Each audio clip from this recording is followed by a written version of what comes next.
Hi guys, Jessica here, and today I wanted to share with you some strengthening and stretching exercises that you can do for a very healthy back.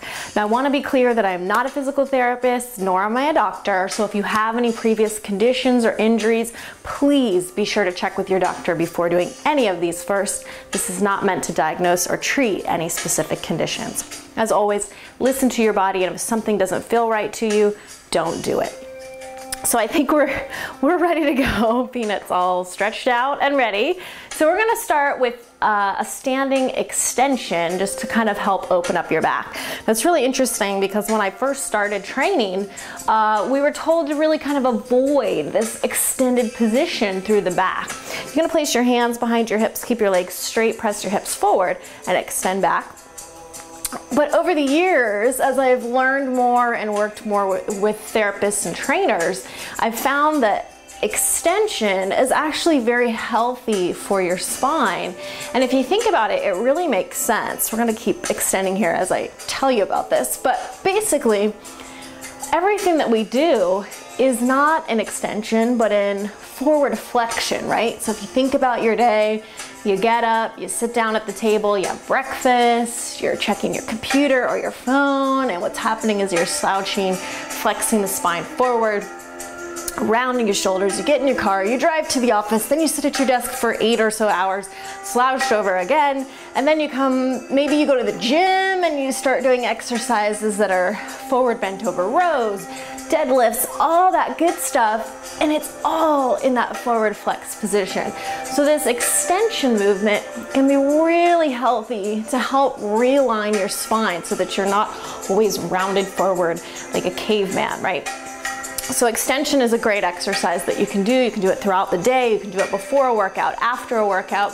And when you do start to do those movements where you're hinging forward at your hips, you're doing those deadlifts and bent over rows, if you notice that your lower back really starts to bother you, one of the things that you want to watch out for is that you're not starting to round forward. And this is really hard to tell. A lot of the times we think, oh, but my back is flat in this position, but it's really not. It almost feels as if you're going to be sticking out your rear end and almost as if you're arching through your low back.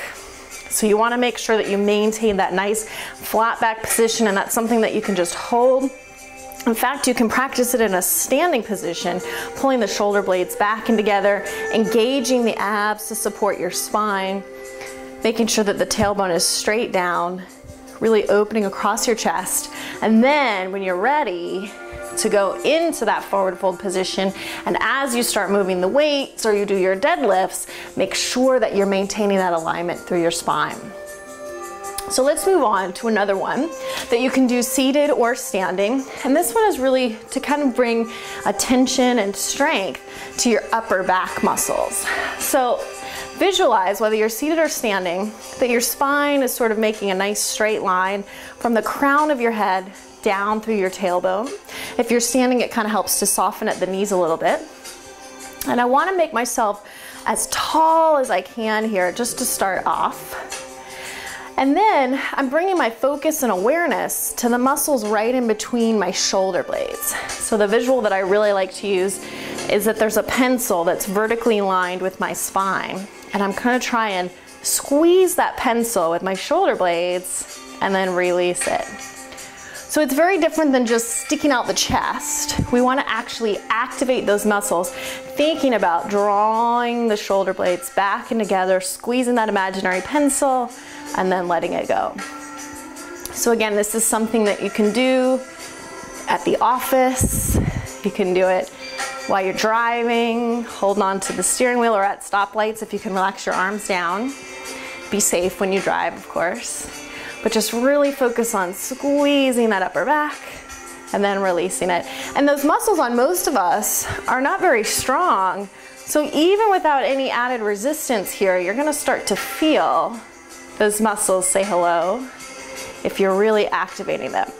And then when you head to the gym or you start doing your workouts, remember this exercise, because this is what should be happening when you're doing those movements like your bent over rear fly.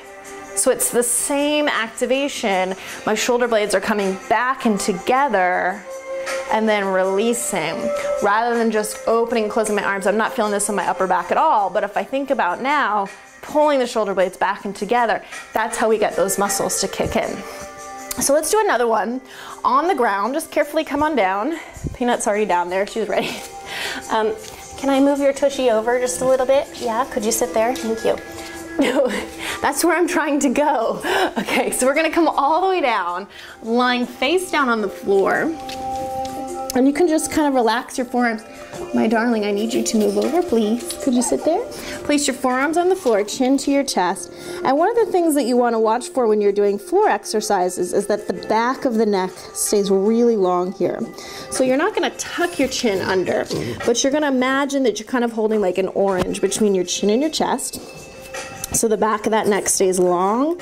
And I'm just gonna keep my feet pressed into the mat, but I wanna relax my glutes for this exercise. So I'm just gonna start with a very small extension of the spine, lifting up and then coming down. So you don't have to go very high off the floor. And just make sure your arms are relaxed on the ground. You're not pushing with your forearms. Peanut, really. Just extend up. Excuse her, please, and come down. She loves floor work. Good, so both of your hands are still on the floor. My one arm is busy right now. And so there's a couple of ways that you could make this more intense. You could start alternating and reaching one arm up as you extend, just lengthening the lever, making it a little bit more challenging for the back. You could also try reaching both arms back behind you so that you just have the back here. We don't have the support of the arms. Extending up and releasing down. Good. And then if you really just want to kick in all the muscles in the back side of the body, you can also start to work the glutes by lifting the legs all the way up and all the way down. Keep that nice long line through the spine and release. Up and release. Good. And then from here, just taking that extension stretch, either pressing up onto your elbows here, or you can come up onto the hands. And again, relax your glutes, drop your hips open across your chest, and just breathe. So you don't want to sink into the shoulders, you don't want to shorten your neck here. Keep the neck long, keep that connection between your chin and your chest, and then release. So you can come in and out of this extension, pressing against the floor, moving Peanut over, and coming back down. Extending up. And release back. Good. And just a few more. Extending up. And releasing back.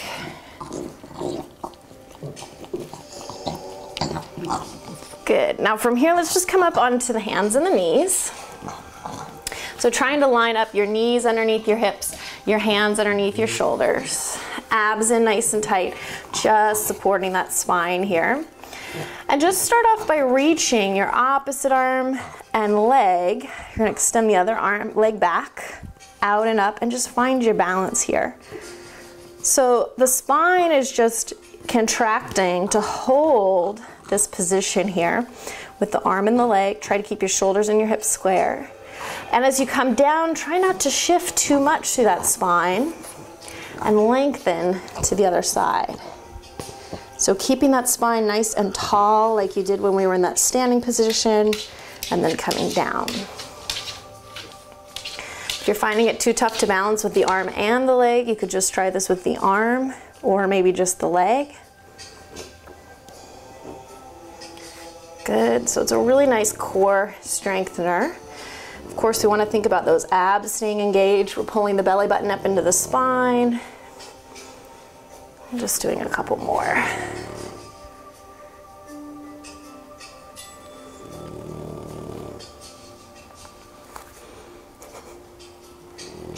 Oh, Peanut's snoring. I don't know if you can hear her.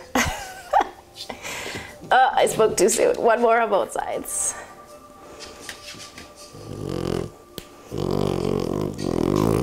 You're getting in my way. Good. And so let's do another one that's for the upper back, but also working those spinal extensor muscles. So we're gonna come back down onto the ground.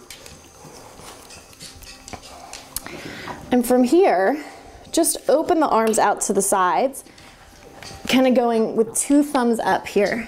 Darling, you're really driving me crazy. And we're gonna lift, pull the shoulder blades back and together, and release down. Extend up and release. I'm gonna have to put you away. Pull the shoulder blades back and together, so knitting the shoulder blades just like you did standing, and releasing down. Because you have got to stop. So keep going here. Just turn the thumbs up.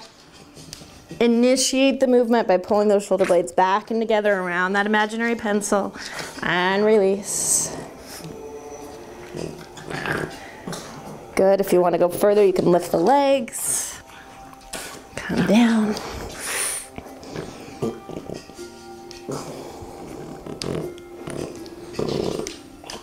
Good. And release it.